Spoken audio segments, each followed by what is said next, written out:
जी अस्सलाम वालेकुम students, my name is Mohammad Farhan and I am here to teach you physics class 10th। आज का जो हमारा टॉपिक है टॉपिक नंबर 5 है और 6 भी छोटा शॉर्ट क्वेश्चन है, मैंने इसी में ऐड कर दिया है।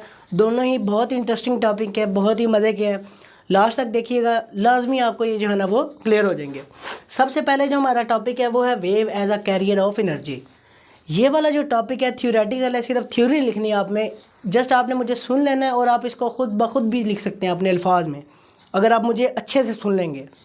तो देखिए ज़रा, यहाँ पे टॉपिक के अंदर ही उसने दिया हुआ है कि वेव और एनर्जी के मतलब वेव क्या कर रही है, एनर्जी को ट्रांसफ़र कर रही है या एनर्जी का कैरियर बन रही है, एनर्जी को प्रोड्यूस करवा रही है।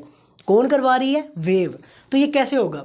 फॉर एग्ज़ाम्पल, ये मैं हूँ और ये मेरा कैमरा मैन है, ठीक है? नहीं, ये मैं हूँ और ये मेरा कैमरा मैन है। मैंने अपनी एनर्जी देनी है कैमरा मैन को, समझ रहे हो ना कि मैंने क्या देनी है? अपनी एनर्जी कैमरा मैन को देनी है। तो फॉर एग्ज़ाम्पल, हम दोनों ने एक रस्सी पकड़ी हुई है, एक रस्सी मेरे पास है और एक ये मेरे कैमरा मैन साहब के पास है, ठीक है? अब ये रस्सी में क्या मैं करता हूँ? वेव प्रोड्यूस करता हूँ। वेव कैसे प्रोड्यूस? इसको जंक्स देने से। जंक पता ना, झटके। बॉयज़, जंक्स क्या होते हैं? झटके। इसको मैं जब झटके दूंगा तो इसके अंदर, रस्सी के अंदर क्या प्रोड्यूस होगी? हमारे पास वेव प्रोड्यूस होगी। और थोड़ी देर के बाद देखेंगे तो वेव किसके पास होगी? जिसने दूसरा सिरा पकड़ा हुआ है रस्सी का। तो वेव उस थोड़ी देर के बाद किसके पास होगी? उसके पास। दोबारा देखिए, मैंने यूँ जंक्स दिए रस्सी को और वो रस्सी से वेव जो प्रोड्यूस हुई वो वेव किसके पास गई? कैमरा मैन के पास। और थोड़ी देर बाद उसके पास जंक्स थोड़ा सा प्रोड्यूस होगा। मतलब फॉर एग्जांपल, एक भारी रस्सी, मैंने उसको ज़ोर से जंक दिया तो उसकी भी हिल जाएगी एक दफ़ा बाजू, ठीक है? तो ये क्या हुआ कि मैंने अपनी मस्कुलर एनर्जी जो यूज़ की है उसको मैंने, ये मसल्स की एनर्जी थी ना, रस्सी को दी। रस्सी के पार्टिकल जो है वो मोशन में आए, उनमें वेव प्रोड्यूस हुई और वो वेव मेरे कैमरा मैन के तक गई, कैमरा मैन के हाथ तक गई, ठीक है? और उसके हाथ को थोड़ा सा जंग लगा। तो ये क्या किया मैंने? अपनी मस्कुलर एनर्जी वेव के ज़रिए कैमरा मैन में ट्रांसफ़र कर दी। और भी एनर्जी ट्रांसफ़र करने के कई तरीके हैं, आपको मैं आगे भी बताऊंगा, आपको खुद भी पता होंगे कि एनर्जी कैसे ट्रांसफ़र होती है एक से दूसरे मीडियम में। लेकिन ये मैं वेव के ज़रिए बता रहा हूँ कि मैंने वेव प्रोड्यूस की और मेरी एनर्जी उसके अंदर चलेगी, मतलब मस्कुलर एनर्जी उसके अंदर चलेगी।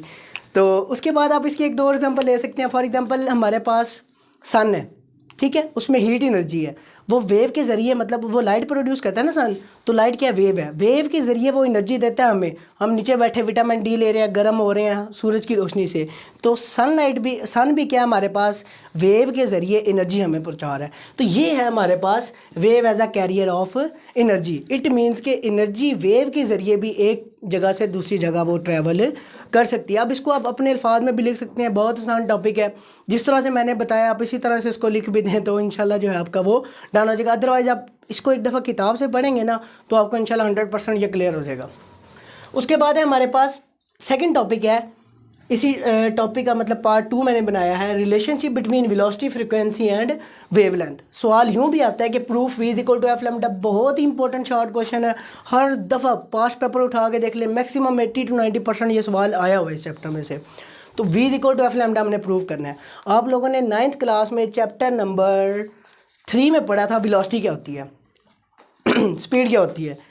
Rate of change of displacement is called velocity, ठीक है? डिस्प्लेसमेंट का टाइम के साथ साथ चेंज होना हमारे पास क्या होता है? वेलोसिटी। V = D/T।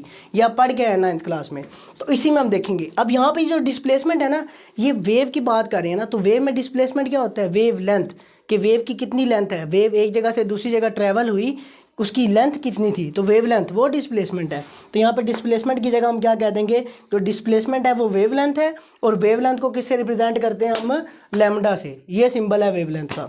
उसके बाद जो हमारे पास यहाँ पे टाइम है, लेकिन हम वेव्स में हम टाइम पीरियड कहते हैं, ठीक है? तो वो टाइम पीरियड किसके बराबर होता है? कैपिटल T के। तो हमने पढ़ा हुआ है कि टाइम पीरियड और फ्रिक्वेंसी एक दूसरे के इनवर्स है। टाइम पीरियड क्या होता है कि एक जो साइकिल है वो कितने टाइम में हुआ है। एक साइकिल जो हमने कंप्लीट की, एक वाइब्रेशन जो हमने कंप्लीट की है, ये एक वाइब्रेशन होती है ना, यहाँ से एक एक्सट्रीम से दूसरे एक्सट्रीम, फिर दूसरे एक्सट्रीम से पहले एक्सट्रीम, ये एक साइकिल होता है। तो ये हमने कितने टाइम में किया, ये टाइम पीरियड है। और फ्रिक्वेंसी क्या होती है कि एक सेकंड में कितने साइकिल की हैं, तो एक दूसरे के इन्वर्स हो गए ना। तो हम कह सकते हैं कि जो टाइम पीरियड है ये क्या, फ्रिक्वेंसी का इन्वर्स है। तो अब यहाँ पे क्वेश्चन नंबर 1 में हम वैल्यूज पुट करेंगे। D की जगह क्या आ जाएगा? लैम्डा, जो कि वेव की लेंथ है। T की जगह टाइम पीरियड, फिर टाइम पीरियड की जगह फ्रिक्वेंसी का इन्वर्स।